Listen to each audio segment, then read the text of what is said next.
Hi everyone, another recipe today, Halogen oven again.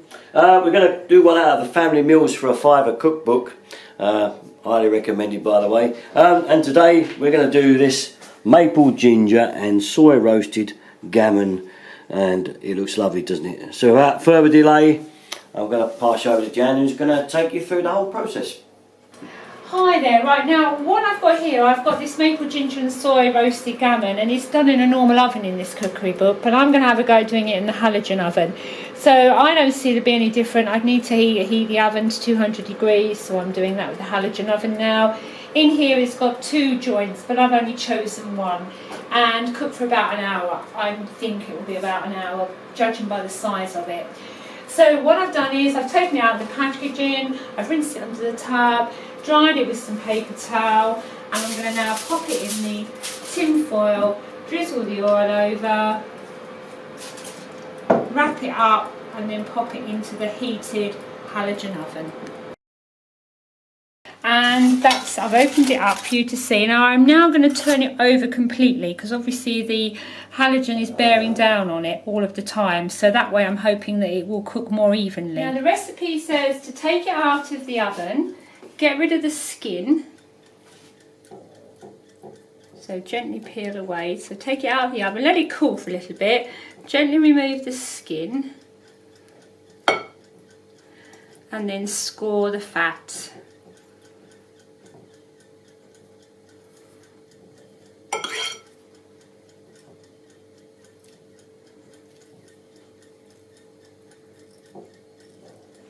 So we've scored the fat, and if we're using star anise, you pop it in now. I'm not using that, all right? I've made my ginger sauce.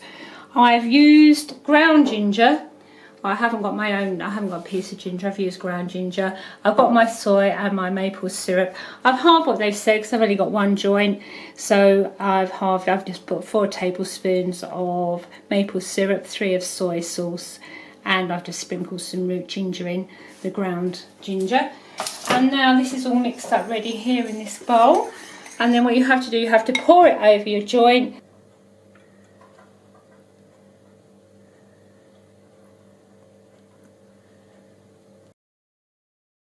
Roasting this on the halogen, I've turned it up high so that it's got a nice strong heat.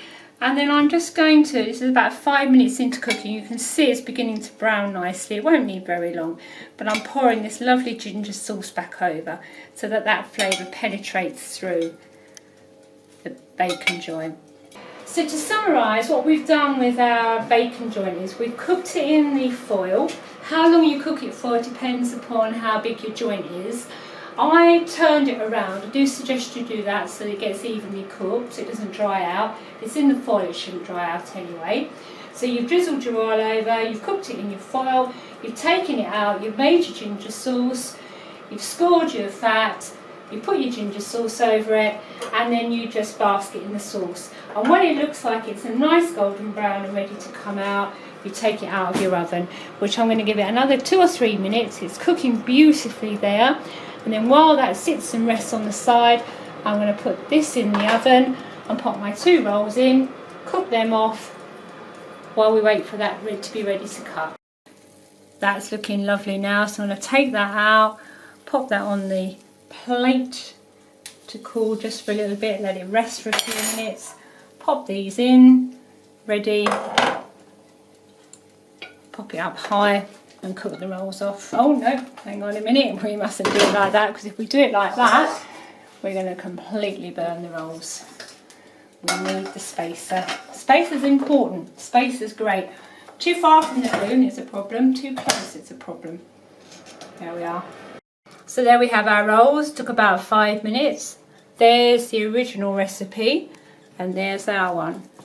So now, I was going to slice it. It's slicing nicely, so it's looking tender enough.